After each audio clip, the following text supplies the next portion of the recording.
கிறிஸ்துவுக்குள் மிகவும் பிரியமான என் அன்பு தேவனுடைய பிள்ளைகளே, ஆண்டவராகிய இயேசு கிறிஸ்துவின் நாமத்தினாலே இந்த அக்டோபர் மாதம் 1ஆம் தேதி வாக்குத்தத்த செய்தியோடு உங்களை சந்திப்பதிலே நான் மிகவும் மகிழ்ச்சி அடைகிறேன்.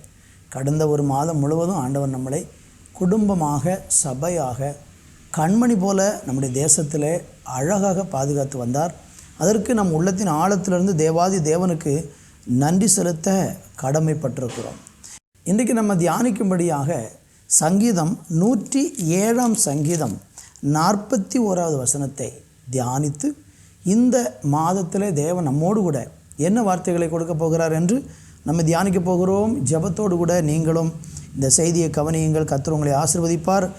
எளியவனையோ சிறுமை நின்று எடுத்து உயர்ந்த அடைக்கலத்திலே வைத்து அவன் வம்சங்களை மந்தையைப் போலாக்குகிறார்.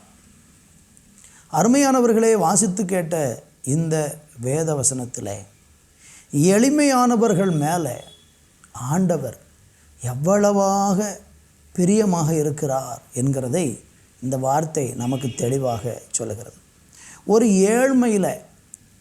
ஒரு ஏழ்மைப்பட்ட ஒரு மனுஷன், ஒரு சிறுமைப்பட்ட ஒரு மனுஷன், அவனுக்கு இந்த உலகத்தில் ஒரு உயர்வு உண்டா?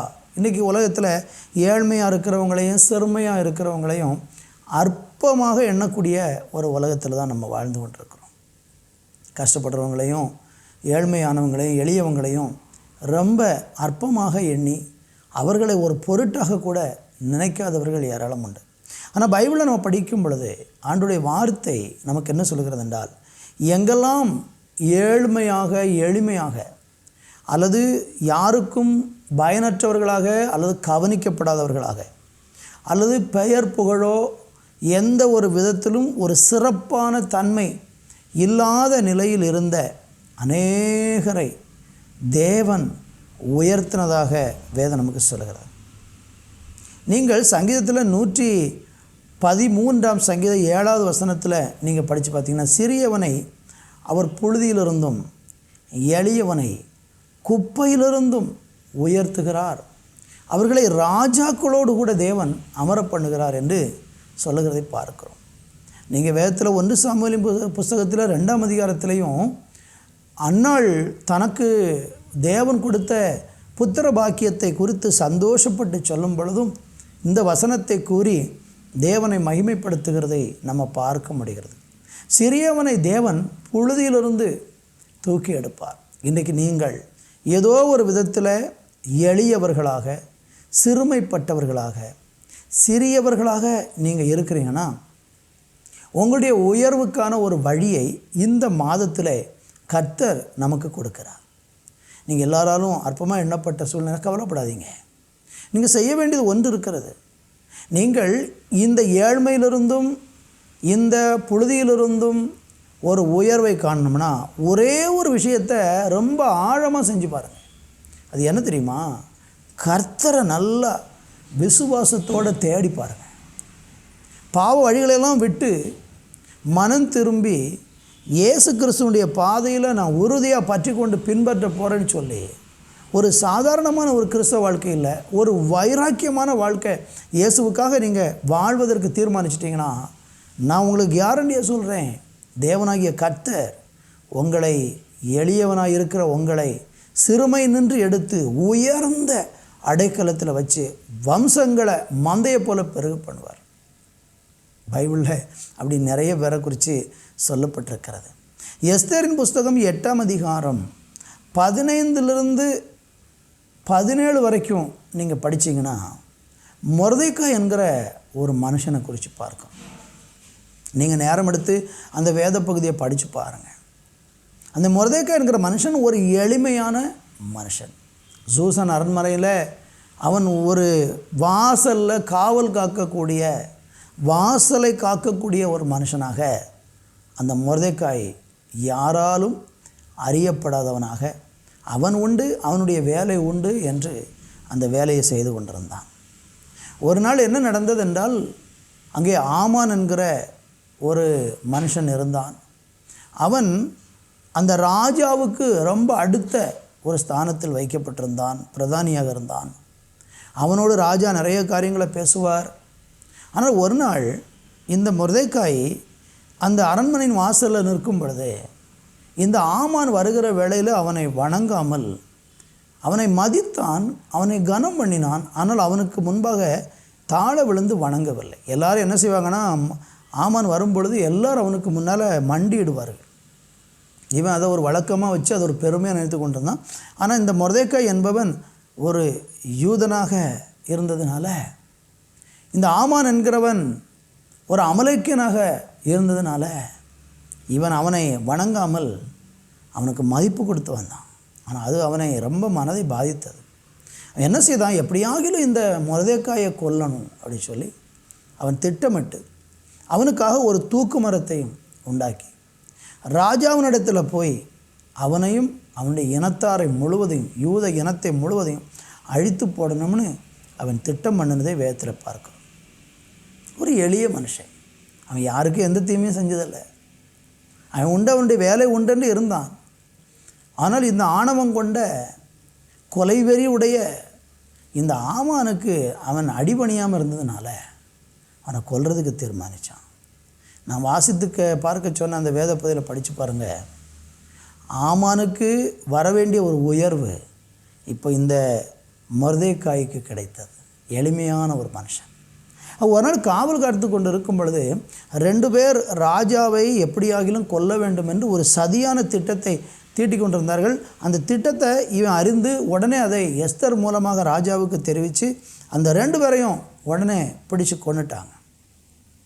அது ராஜாக்களுடைய நடபடிகளின் புஸ்தகத்தில், ஞாபக புஸ்தகத்தில் அங்கே வரலாற்றில் எழுதப்பட்டிருந்தது. ராஜா ஒரு நாள் இரவில் தூக்கம் இல்லாமல், அவருக்கு தூக்கம் வராமல் இருந்தபோது நடபடிகளின் புஸ்தகத்தை எடுத்து வாசிக்க சொன்னபோது இந்த மொர்தெக்காய் செய்த செயல் அங்கே குறிக்கப்பட்டிருந்தது. அப்பொழுது ராஜா கேட்டார், என்னுடைய உயிரை காப்பாற்றின இந்த மொர்தெக்காய்க்கு நம்ம ஏதாவது நன்மை செய்தோமா என்று கேட்டபோது இல்லை, அவருக்கு ஒன்றுமே பதில் செய்யலை. உடனே தான் ராஜா ஆமானை வரவழைத்து இந்த மொர்தெக்காயை ராஜாவினுடைய ரதத்தின் மேலே ஏற்றி தேசமெங்கிலும் கொண்டு போய் கர்த்தர் கனப்படுத்துகிற விரும்புகிற மனுஷனை இப்படி செய்வார்னு சொல்லி ஊரெல்லாம் பிரபலப்படுத்தும்படியாக சொன்னார். என்னை கவனித்து கொண்டிருக்க அருமையானவர்களே, நீங்கள் ஒரு எளிமையான மனுஷனாக, நீங்கள் ஒரு சாதாரண மனுஷனாக, நீங்கள் உண்டு உங்கள் வேலை உண்டு என்று உண்மை உத்தமமாக கடவுளுக்கு பயப்படுகிற ஒரு மனுஷனாக நீங்கள் வாழ்ந்து கொண்டு தேவனை சேவித்தீங்கன்னா, நான் சொல்கிறேன், நீங்கள் இன்றைக்கி செய்யப்படுகிற பல செயல்கள், நற்செயல்கள் யாருக்குமே தெரியாமல் இருந்திருக்கலாம். ஒரு நாள் வரும் உங்களுடைய கிரியைகளுக்கான பலனை தேவன் கொடுத்து, எப்படி மொர்தெக்காயை தேசத்தில் கர்த்தர் எளிமையான ஒரு மனுஷனை உயர்த்தினாரோ அதே போல் உங்களுக்கும் ஒரு உயர்வு நிச்சயமாக காத்திருக்கிறது.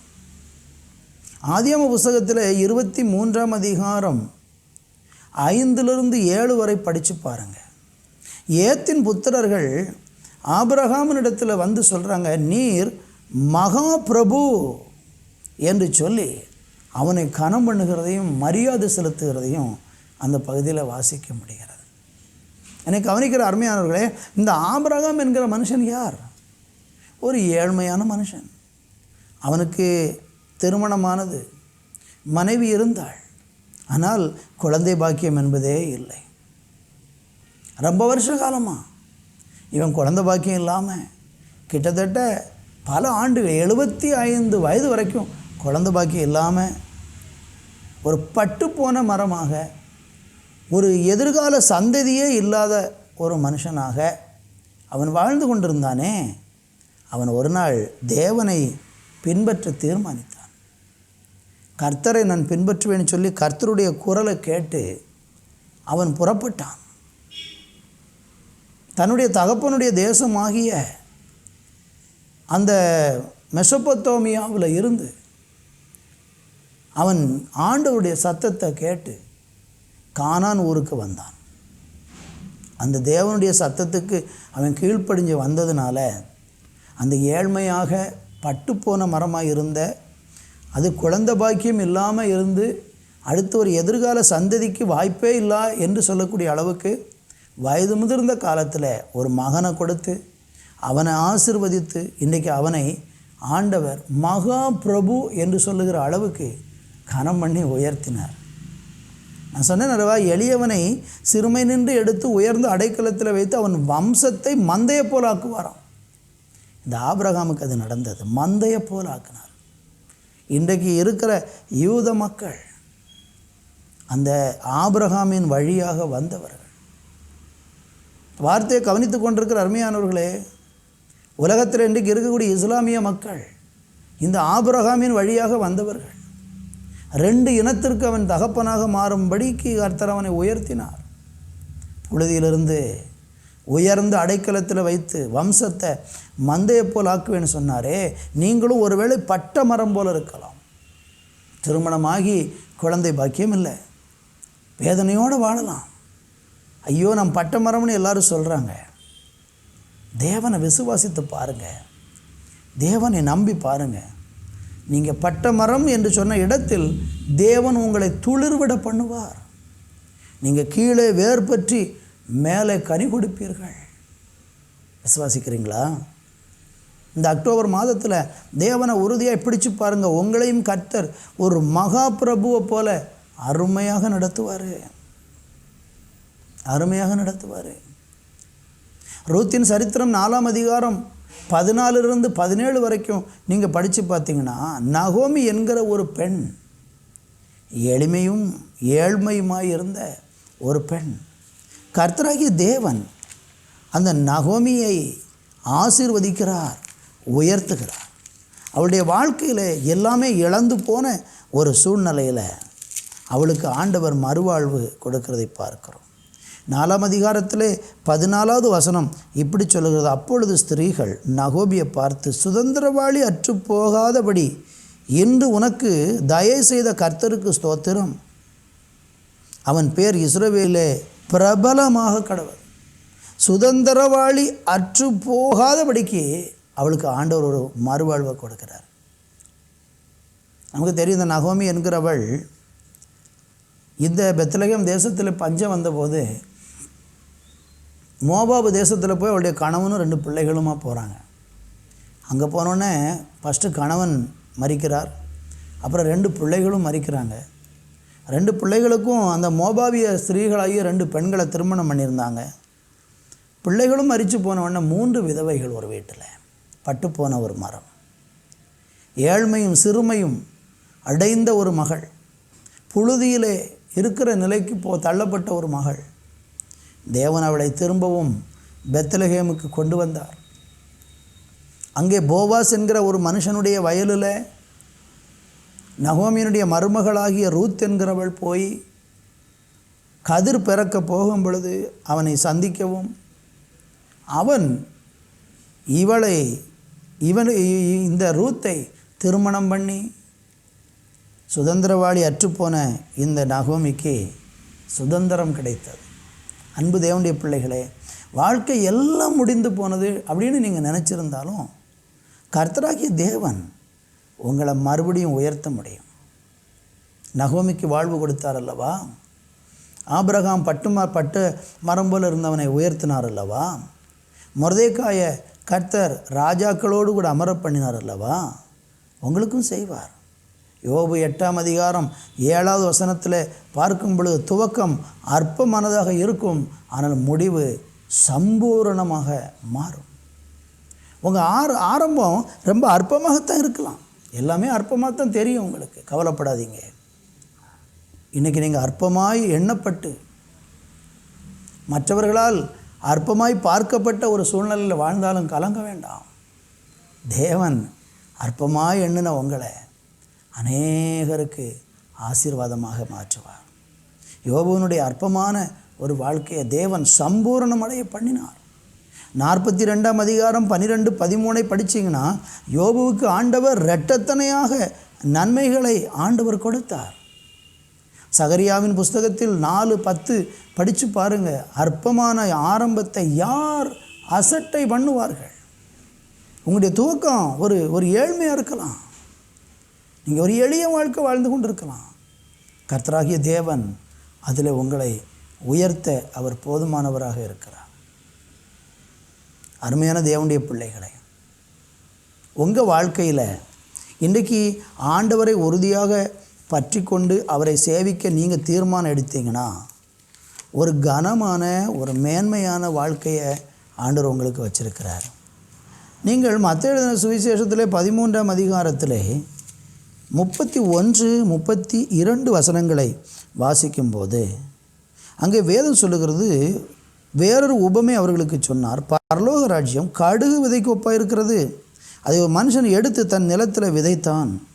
அது சகல விதைகளிலும் சிறியதாக இருந்தும் வளரும்போது சகல பூண்டுகளிலும் பெரிதாகி ஆகாயத்து பறவைகள் அதன் கிளைகளில் வந்து அடையத்தக்க மரமாகும். கடுகு ஒரு சின்ன விதை தான், சிறிய ஒரு விதை. கடுகு கீழே விழுந்தால் பிறக்க முடியாது, புழுதியில் விழுந்துட்டுனா எடுக்க முடியாது. ஆனால் அந்த கடுகு விதையை கர்த்தர் என்ன செய்கிறாராம் பாருங்கள், வளரும்படி செய்து சகல பூண்டுகளிலும் அது பெரிதாகி ஆகாயத்து பறவைகள் அந்த கிளையில் வந்து அடைகிற அளவுக்கு ஒரு கடுகுக்கு ஒரு வாழ்க்கை கொடுக்குறாருன்னா உங்களுக்கு கொடுக்க மாட்டாரா? உங்கள் ஏழ்மையில் தேவன் உங்களை உயர்த்த மாட்டாரா? உங்கள் சிறுமையை ஆண்டவர் பார்க்க மாட்டாரா? பட்டு போன மரமாகிய உங்களை துளிர்விட பண்ண மாட்டாரா? குழந்தையற்ற உங்களுக்கு குழந்தை பாக்கியம் தர மாட்டாரா? எல்லாராலும் மிதிக்கப்பட்ட ஒரு இடத்துலேருந்து உங்களை உயர்த்த மாட்டாரா? ஒன்று மாத்திரம் நீங்கள் செய்தால் போதும், கர்த்தரை உண்மையாக சேவிக்கிறதுக்கு முன் வந்து பாருங்கள். 2 வாழ்க்கை வாழாதீங்க. தேவன்னா அவர் தான், எனக்கு கர்த்தர்னா அவர் தான் என்னுடைய தேவன், ஆண்டவர்னா அவர் தான் என்னுடைய தெய்வம். அதில் ரொம்ப உறுதியாக இருந்து அவரை சேவிக்கிறதுக்கு நீங்கள் முழுமையாக அவங்கள ஈடுபடுத்தி கொள்ளுங்கள். நிச்சயமாக நான் சொல்கிறேன், எளியவனை சிறுமை நின்று எடுத்து உயர்ந்த அடைக்கலத்திலே வைத்து அவன் வம்சத்தை மந்தையை போல பெருக பண்ணுகிற தெய்வம் உங்களையும் மேன்மைப்படுத்தி கனப்படுத்தி உயர்த்துவார். எப்படி நகோமியினுடைய குடும்பத்தை உயர்த்தினது போல உங்கள் குடும்பத்தை தேவன் உயர்த்தார். யோபுவை எப்படி ரெட்டத்தனையாக மேன்மைப்படுத்தினவர் உங்களை உயர்த்த. கடுகு விதையை எப்படி கர்த்தர் எல்லா பூண்டுகளிலும் பெரிய மரமாக்கி அதில் பறவைகள் வந்து அடைய செய்த மாதிரி உங்கள்கிட்ட அநேகர் வந்து சேருவாங்க. உங்களுக்கு உதவுவதற்கு உங்கள் கூட அடைக்கலமாக வருவார்கள். ஜெபிக்கலாமா? இந்த மாதம் முழுவதும் இந்த வார்த்தையை பற்றி கொள்ளுங்கள், கர்த்தர் உதவி செய்வார். நல்ல தகப்பனே, இந்த மாதத்தை ஆசீர்வதித்து ஜெபிக்கிறேன். இந்த மாதம் முழுவதும் உங்கள் பிள்ளைகளை நீங்கள் மேன்மையாக நடத்த போகிறதற்காக நன்றி. உங்கள் ஏழ்மை மாறட்டும், தரித்திரம் மாறட்டும், நெருக்கம் மாறட்டும், கண்ணீரின் அனுபவங்கள் மாறட்டும், துன்பத்தின் சூழ்நிலைகள் மாறட்டும். உங்களுடைய பிள்ளைகள் கர்த்தராலே கனப்படுத்தப்பட ஆண்டவர் உதவி செய்யும். அப்படி செய்கிறதற்காக நன்றி. இந்த மாதம் முழுவதும் உங்களுடைய கிருபை எங்களையும் எங்களுடைய குடும்பங்களை தாங்கட்டும், ஊழியங்களை தாங்கட்டும். இந்த வார்த்தையை கேட்டுக்கொண்டிருக்கிற அத்தனை பேருடைய வாழ்க்கையிலும் இந்த மாதம் ஆசீர்வாதத்தின் ஒரு மாதமாக இருக்க உதவி செய்யும். இயேசுவின் நாமத்தில் பிதாவே, ஆமேன், ஆமேன்.